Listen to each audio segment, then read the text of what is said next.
Bună, dragilor, și bine ați venit la o nouă citire. Dacă titlul te-a atras, înseamnă că ai aici cu siguranță un mesaj pentru tine. Îți mulțumesc pentru că mă urmărești, îți mulțumesc pentru că mi-ești alături. Dacă vrei și tu o astfel de citire, te invit oricând, cu drag, doar pe aplicația de tarot și astrologie Cristina Zurfa, disponibilă atât pe iPhone cât și pe Android. Hai să vedem așadar mesaje, ce trebuie să știi. Pentru tine, pentru casă, în curând, în viitor, ce nu știi pe neașteptate și ce o să te mire.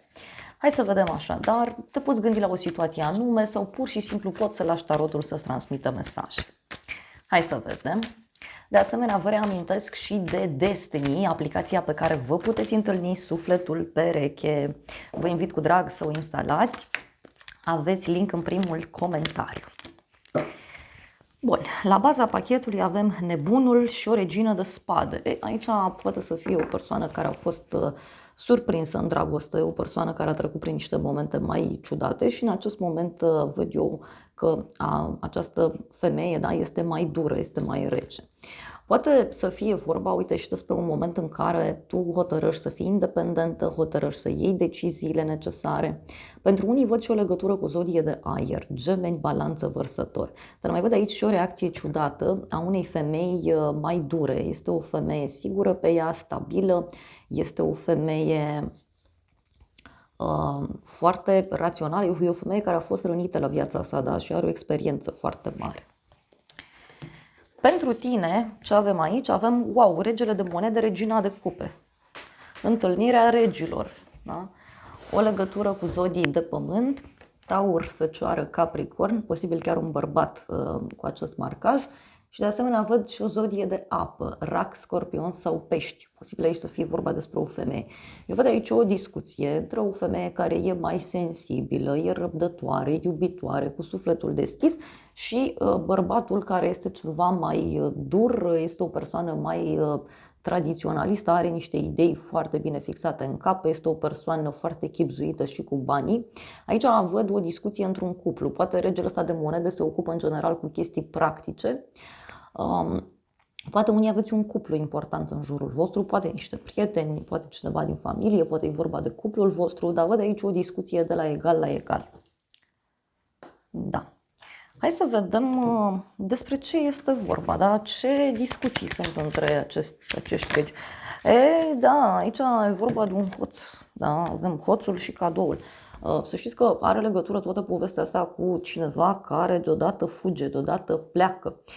Poate avea legătură și cu o surpriză pe care unul dintre cei doi parteneri o fac. Mai vreau o carte.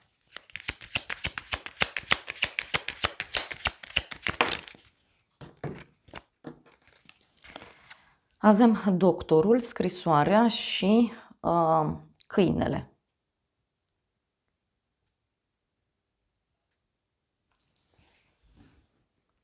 Poate să fie, nu știu, cineva care vine să repare ceva, cineva care vine să te ajute, fie într-o problemă de sănătate, fie într-o problemă personală. Unii văd aici că poate aveți o perioadă în care e nevoie să ajutați pe cineva, chiar pe partea aceasta de sănătate. Mai vreau un mesaj. Și avem conversație și serviciu. Deci cineva care, uite, vrea să discute cu tine.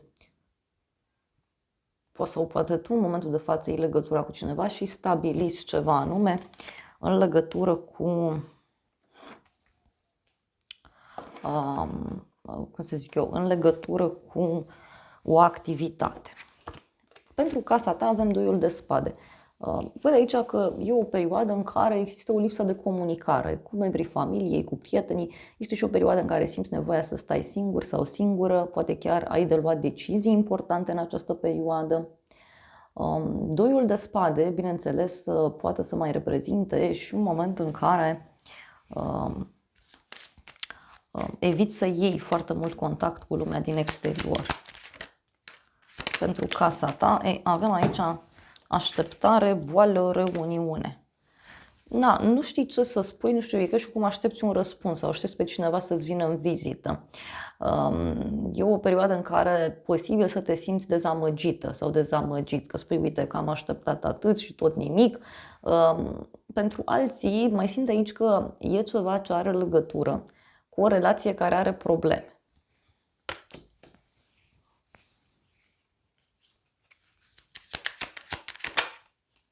Dar totuși, uite, pentru casa ta eu am și norocul, da? Deci pentru casa ta văd un noroc pe care l-ai. Fie legat de sfera financiară, fie are legătură cu un risc. Avem moartea, ghinionul, căsătoria și copilul. Deci poate să fie și o resetare puternică în plan personal. În curând, 5 de cupe. Ceva ce nu-ți place, ceva ce nu-ți convine. În curând. Poate avea legătură cu cineva care regretă un anumit lucru. Poate să fie vorba despre cineva care se uită foarte mult spre trecut.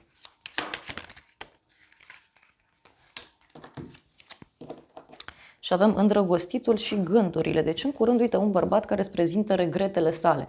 Un bărbat care îți spune că îi pare rău, un bărbat care poate e supărat în general, fie pe tine, fie în general în viața sa, dar e un om mai trist. Mai vreau un mesaj. Mai avem așa, inamicul și călătoria. Omul ăsta poate avea o problemă la drum.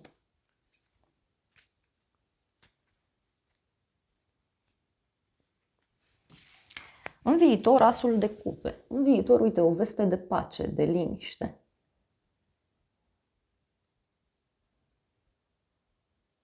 În viitor, ce văd eu aici, poate avea legătură și cu invitație la dragoste, da? Poate să fie o nouă iubire care apare sau o veste care aduce liniștea. Să vedem în viitor. Porumbelul păcii, da? În viitor. Casă, iubire și suspine. În viitor. O persoană foarte familistă, sufletistă, o persoană care are gânduri bune față de casa ta, față de tine. Uite, e cineva care suspină, cineva căruia îi pare rău, să zic. Este o persoană îndurerată. Hai să vedem. Și avem și ca un fel de bucurie, un fel de petrecere, întâlnire.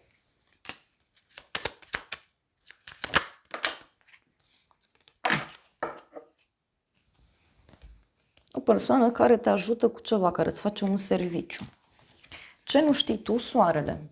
Tu nu știi aici ceva despre o bucurie mare, despre o realizare, poate are legătură și cu o persoană suspusă, o persoană cunoscută, fie de la locul de muncă, fie din cercul de prieteni sau știu eu din familie. Ce nu știi tu are legătură, uite, posibil și cu ceva legat de un copil sau ceva legat de o bucurie foarte mare care ți se pregătește. Hai să vedem ce nu știi tu. Avem o femeie tânără și bărbatul. Cineva care își dorește să se apropie de tine, cineva care își dorește să te aibă aproape, poate să fie vorba și despre o persoană care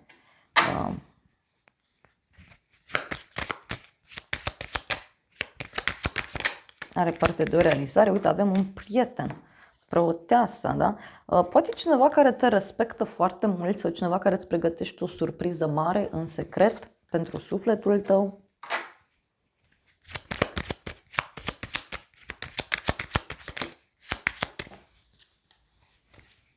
Văduvul. Aici e ca o întâlnire, e ca o decizie care se ia și de care parcă tu nu știi încă. Avem cameră, da, bani. Poate să fie și o realizare mare. Sau o decizie mare, uite, care se ia undeva, dar ține de o distrugere, ține de o transformare foarte puternică. Ce nu știi tu?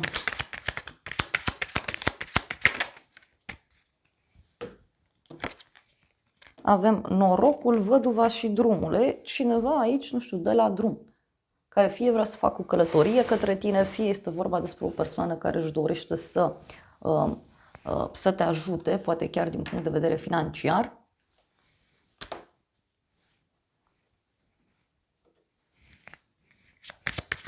Mai vreau un mesaj.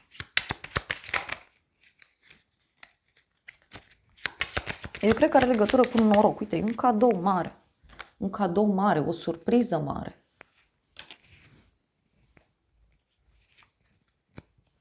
Și uite, are legătură cu ideea de casă. Ia să vedem noi ce spune acest oracol. Ce nu știi tu.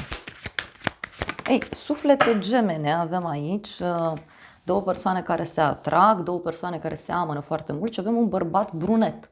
Da? Un bărbat poate cu tenul mai închis la culoare sau pur și simplu un bărbat cu părul închis la culoare. Este o persoană foarte pasională, să știți, o persoană sigură pe ea, sinceră, puternică.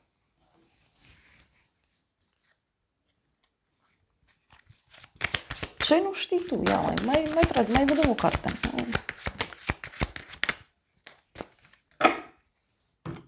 Avem suflet pereche, conexiune, relație, valoare, calitate. Uite, cineva care a pus ochii pe tine sau cineva care se gândește intens la tine, la sufletul tău. Mai vreau un mesaj.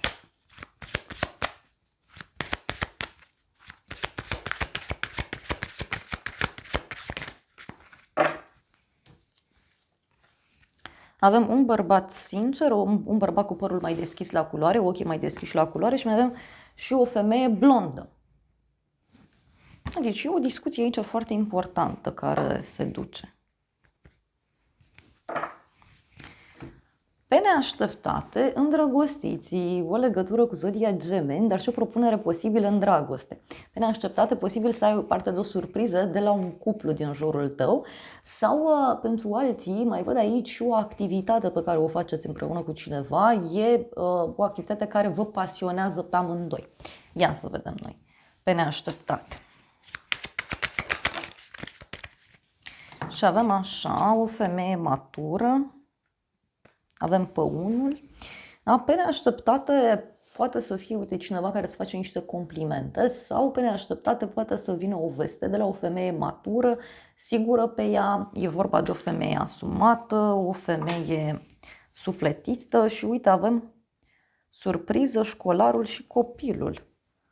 Ei, poate să fie, nu știu, o propunere legată de un proiect nou, o propunere legată de o pasiune, o propunere legată de ideea de relație, ideea de iubire. Da, avem și consolare și mesajele. Niște vorbe frumoase pe care le primești de la cineva. Eu așa simt că are legătură și cu ideea de a-ți face cunoștință cu o persoană. Și uite, bani, da, pe neașteptate. Și niște bani pe care îi primești. Hai să mai vedem aici o carte. Pe neașteptate. Și cu îndrăgostiții aici. Uite o vizită pe care o ai. Avem vizita, sfârșitul și bărbatul. Deci pe neașteptate cineva îți vine în vizită și îți dă o veste de sfârșit. Îți dă o veste cum că ceva s-a încheiat. Ceva nu mai funcționează. Ce o să te mire? 3 de spade. Cineva care e supărat, cineva care are inima frântă. Poate să însemne și o persoană care, știu eu, are niște regret. E cineva care plânge, cineva care suferă. Moartea și banii. Cineva căruia îi pare rău în legătură cu un sfârșit financiar sau cineva căruia îi pare rău în legătură cu o transformare din punct de vedere material. Cuiva îi pare rău că pierde niște bani. Uite, avem supărare, inamica, omul disperat.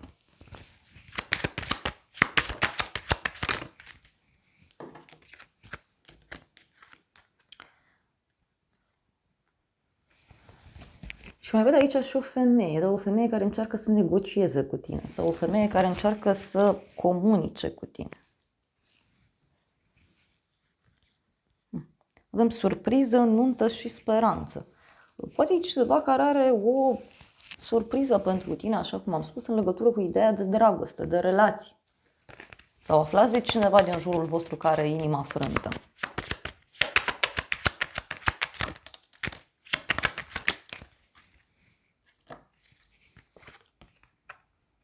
Avem soție și soldatul. Uite, poate să fie o prietenă care e căsătorită.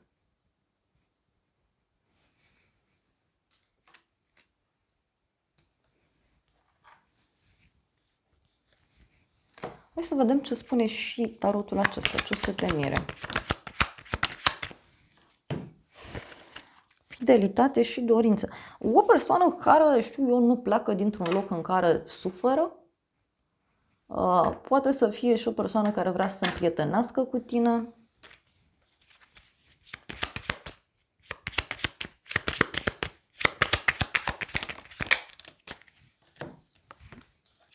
Ceartă și veste.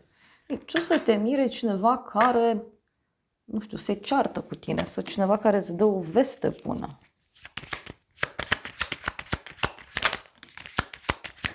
Justiție, da?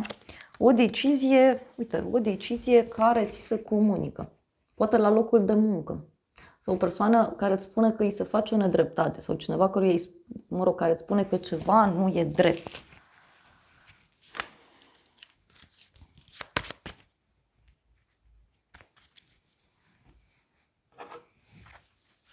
Ce o să te mire?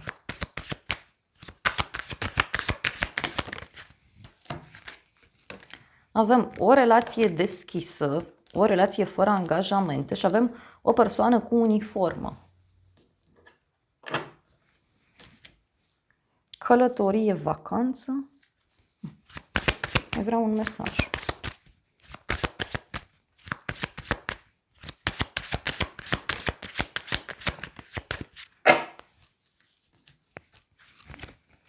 Și avem muncă, profesie, copil, inocență, distracție.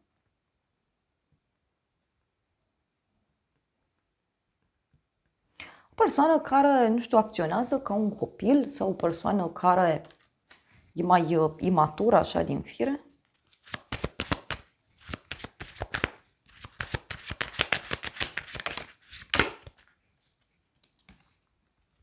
Comunicare, mesaje, apeluri telefonice. Ei, surpriza aici are legătură cu niște vești pe care le primești. Sunt vești bune, legate de o călătorie îndepărtată, legate de sfera financiară. Hai să vedem ce spune și oracolul acesta. Multe mesaje au ieșit, le voi lua pe toate, asta este. Și avem elementul foc, emoții puternice, o iubire pasională sau ură. Da? Deci de la iubire la ură aici. E ceva foarte intens. Apoi avem bufnița, sfaturi bune de la o persoană înțeleaptă în legătură cu această situație. Da? Deci e vorba de o situație puternică, o iubire puternică, o ură puternică și aici văd un sfat înțelept, iar apoi avem rechinul. Ai grijă, ori acolo o să fie o pierdere materială, da? Sau o pierdere legată de sănătate. Adică atenție la un inamic, la un rechin. Și aici mai avem așa, trebuie să te aperi. Da, deci e vorba de o persoană foarte pornită aici. Și ți se spune clar că e nevoie să te aperi. Deci iubire și ură. E intens ce se întâmplă.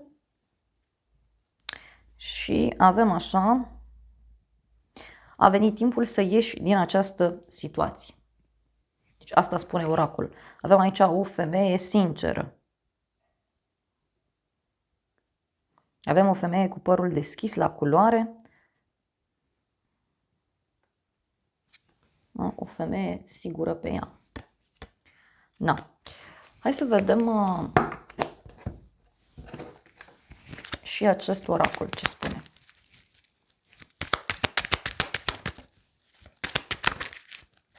Ei, și avem boală, bani puțini și supărare și noutăți plăcute. Poate într-un moment în care te simți abandonat sau nu te simți bine. Văd un personaj aici care se simte lăsat deoparte. Fie este o persoană care se îmbracă de regulă mai sărăcăcios, poate să fie și o persoană cu probleme emoționale sau chiar probleme financiare, poate persoana asta stă într-un loc mai friguros, mai izolat. Și aici avem niște vești bune care apar, niște noutăți plăcute pentru tine.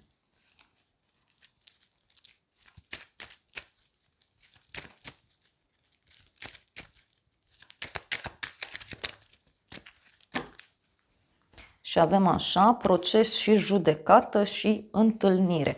Este clar aici o întâlnire în cadrul căreia se va hotărî ceva important. Dar, repet, eu simt că e vorba de ceva extrem, extrem de intens. Uite, văd și o persoană geloasă, da? O persoană și invidioasă aici, deci atenție, că și oracolul a zis.